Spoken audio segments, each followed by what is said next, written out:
नमस्कार, मी पंजाब डक हवामान अभ्यासक मुक्काम पोस्ट गुगळी धामणगाव तालुका शिलो जिल्हा परभणी।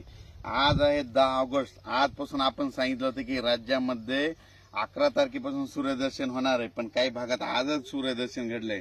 तर हे पाहत आहेत लाईव्ह सूर्यदर्शन। राज्यातील आजपासून परत शेतकऱ्याला खास करून अंदाज, कालच एक अंदाज दिला होता, पण परत एक अंदाज खास करून कशामुळे द्यायचा की राज्यामध्ये आता शेतकऱ्याचे मूग काढणीस आलेले आहे। तर मूग ज्यांचा काढणीस आलेला आहे त्या शेतकऱ्यासाठी खास करून आनंदाची बातमी।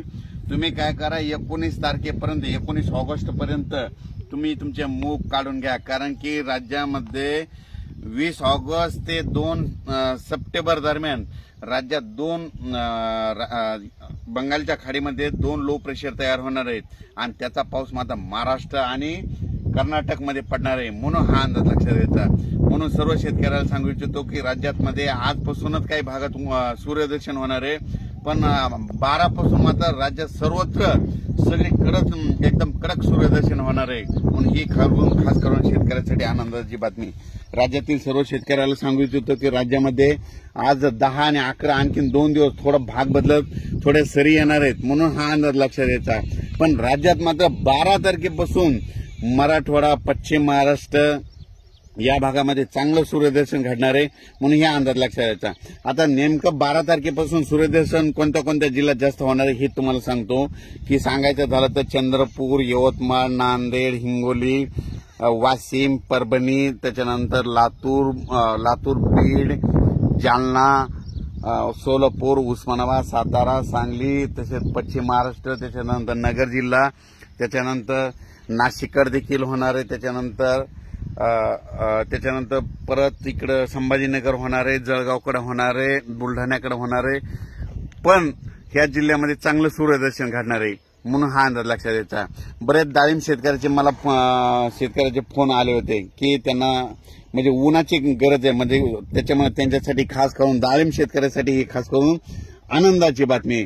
त्याच्यानंतर ज्यांचा मूग काढणीस आलेला आहे त्या शेतकऱ्यांचं, कारण की राज्यामधली परिस्थिती बघितली त्यानंतर फटका मारल्याच्या नंतर बऱ्याच शेतकऱ्याचा मूग काढणीस आलेला आहे। तर ह्या म्हणजे आता 10 दिवस सूर्यदर्शन भेटणार आहे आणि त्या शेतकऱ्याचे मूग सुखरूप घरी येणार आहेत, म्हणून खास करून त्यांच्यासाठी देखील आनंदाची बातमी।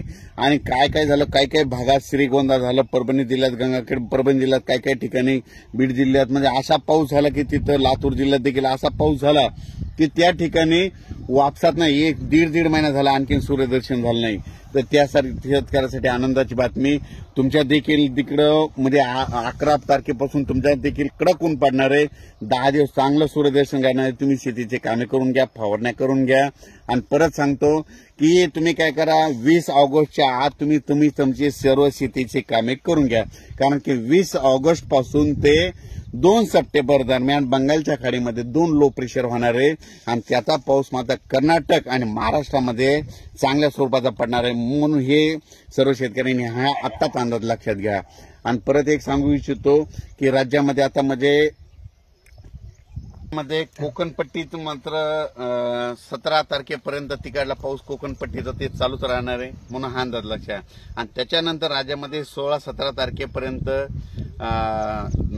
धुळे जिल्हा, जळगाव जिल्हा, नंदुरबार, त्याच्यानंतर जळगाव जामोद, त्याच्यानंतर बुलढाणा, त्याच्यानंतर परतवाडा, त्याच्यानंतर अमरावती, अकोला, अकोट, अचलपूर, वर्धा, नागपूर हे पट्ट्या मात्र 17 तारखेपर्यंत पावसाच्या सरी चालू राहणार आहे, म्हणजे त्या जिल्ह्यामध्ये ह्या पट्ट्यामध्ये असा पाऊस राहणार आहे। पण उर्वरित राज्यात मात्र उद्यापासून मध्ये कडक सूर्यदर्शन होणार आहे। आज जसं सूर्यदर्शन घडलं तसं एकदम कडक दिसणार आहे, म्हणून हा अंदाज लक्षात द्यायचा। आणि त्याच्यातील परत एक सांगतो की सातारा, सांगली, सोलापूर त्या भागामध्ये पूरस्थिती निर्माण झाली होती, आता त्यांचा देखील मध्ये आता पूर ओसरणार आहे, पाणी देखील ओसरणार आहे तिकडे, आता एवढा काही मोठा पाऊस राहणार नाही, म्हणून हे देखील अंदाज लक्षात द्यायचा। पण 20 ऑगस्टच्या नंतर 20 ऑगस्ट ते 2 सप्टेंबर दरम्यान मात्र परत राज्यात पावसाची शक्यता आहे, म्हणून हा अंदाज अचानक वातावरणात बदल झाला तर लगेच एक मेसेज दिला जाईल। धन्यवाद।